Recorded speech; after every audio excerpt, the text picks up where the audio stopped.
So inside of deliberate creation, do you We like your choice of words. Really good. Inside of deliberate creation, yes? Do you recommend taking that into meditation or setting that aside in meditation so that you're free of thought? So here's the thing.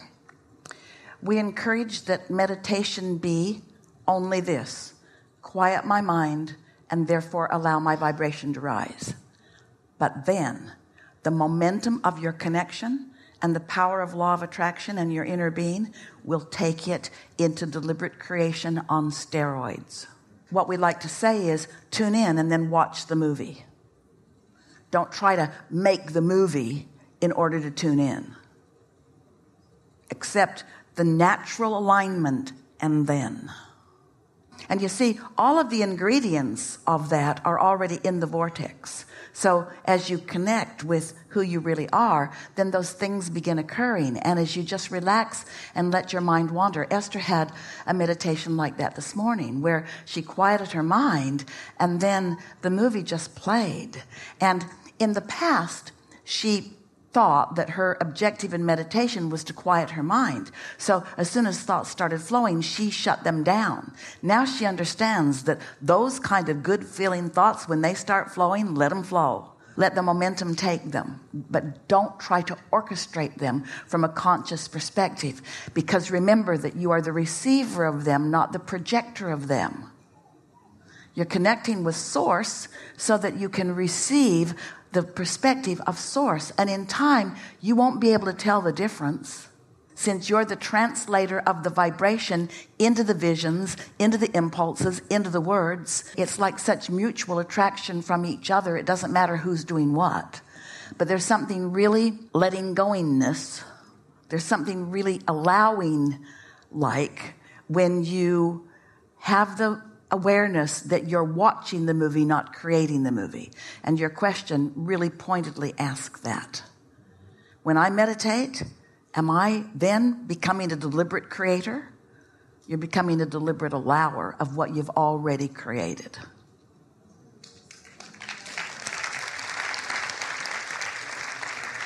And so I think this is it. So give up the desire to edit what's playing out. Yeah, stop nitpicking and justifying and validating and defending. Just step onto that side of the page where you say, am I good or am I bad? I'm good. Am I worthy or am I unworthy? I'm worthy. Am I good at this or am I bad at this? I'm good at this. Am I an extension of Source energy or am I the devil? There's no devil. I'm an extension of Source energy. Am I liking this or is it hard? I love this. Yeah. So from meditation to deliberate allowing, I then go out into my life, or let's say that's kind of my morning and I'm now in my life. Can you shed... Before we go there, can you hold that question just for a moment? Because we want to go back to an analogy that we offered earlier that we think speaks even more pointedly to the direction of your questions, and then take us there where you want to go.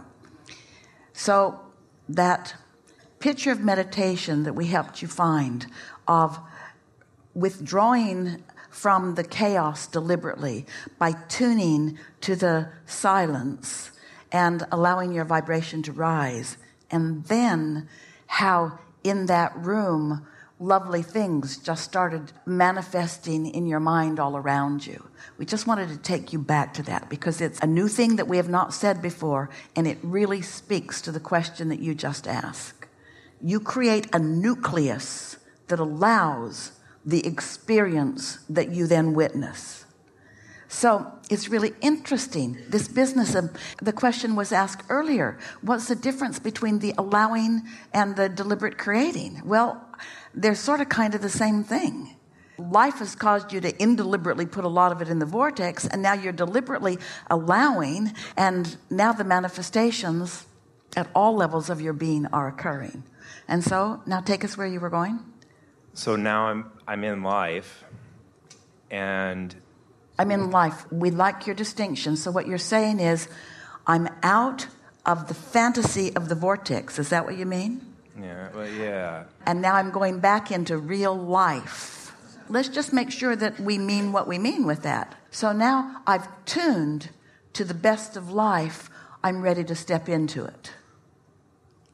I guess that's what I'm saying, yeah. Well, that's what we want you to say. We set you up for that a little bit with our analogy, because it was like we asked you to withdraw from the chaos and tune to source, and now it feels to you like now you have to walk back into the chaos. But it's not like that, because the fact that you've tuned to the source made the chaos go away.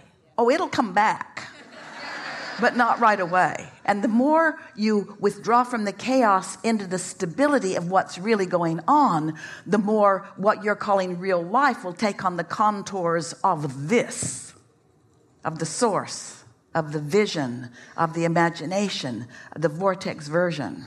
You see, the vortex version, that's clarified everything. It's purified everything. It's taken the resistance out of everything. And it's going to manifest.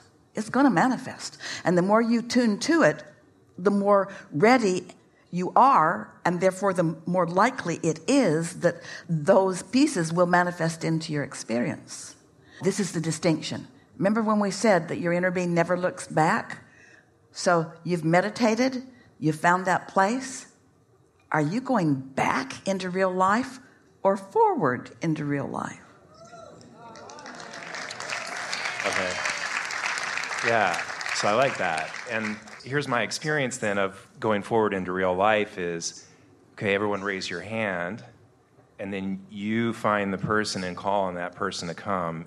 And for me, sometimes the experience is like, which hand am I calling on? There's benefit in every one of them. We could find benefit everywhere, and you can too.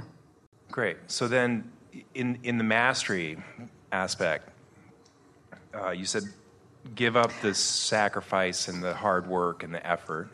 We want to give a new definition to mastery in the pleasury, and see how just the description of the word automatically gives up all that other stuff, because mastery is tuning to the satisfaction, following the bliss, tuning to the pleasury. So the pleasury. So then that goes, does that tie back into the moments of selfish pursuit of the next best good feeling thought or desire? The mastery or the pleasury hooks you completely with your inner being who only looks forward, who has no resistance.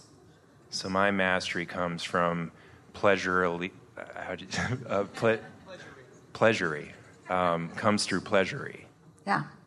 For a while, we were talking about the awesome power of non-resisted thought. And now we want to say the awesome pleasure of non-resisted thought. But, hey, it's all good. Don't try to hold yourself to only non-resisted thought. Let yourself have some step ones. Satisfy your reason for being. Let that side of the equation produce more of this side of the equation. There will be no expansion of your desire and no evolution of your species if you don't live all of it. Just understand what step you're taking. And eventually, that step one, which is the asking, will mostly be a step 5 position, where you're asking for more, and you know that you're asking for more, or you're even observing something unwanted, but you find the humor in it, and the fun in it, and the clarity in it, and the motion forward in it, and finally, you're not beating yourself up for having a question. You're not beating yourself up for having a problem. A problem calls a solution. And that's expansion. That's motion forward. It's all so wonderful. Yeah. May I add a couple other... there are people in my life who sitting here today, would say I've chosen to have them as part of my life for the duration of my life. So this would include members of family. And I also heard you say, but ignore, if there isn't pleasure there or good things coming from that interaction, ignore it. I feel like by ignoring it, like I may offend, for example, that person of the family or those relationships. Here's the thing. You can't ignore something without looking at something else. Think about it this way. Think about the whole consciousness of the planet, everybody on the planet, and think about how, as you find a vibrational set point that you light up there, and then those that are matched to you light up too, and that's your world. Will you say that one more time? So imagine that this carpet is a light board, and there are thousands of little LED lights on this board, and you're one of them. What you're focused upon represents one of those lights. So you focus with your source energy about something in appreciation. So you light up. Now, every light on the board that's a match to you lights up too. And that, and only that, equals your now world.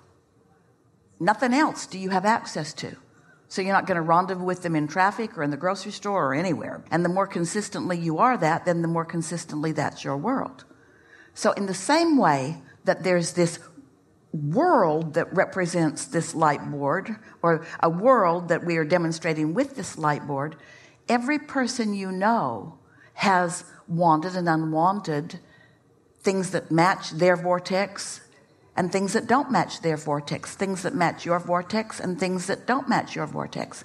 So now we want to say, talking about deliberate creation, when you say, I'm not going to think about that anymore, I'm going to ignore it, you're thinking about it. I'm not going to think about that thing I'm thinking about anymore. I'm not going to think about that. I'm not going to notice that. I'm not going to think about it. Yes, you are. I'm not going to think about that anymore. I'm not going to think about it. Yes, you are. So there's no such thing as ignoring, really, but there is selectively sifting what you're thinking about. So if you're finding something in that person that you adore or that you appreciate, you're not ignoring them.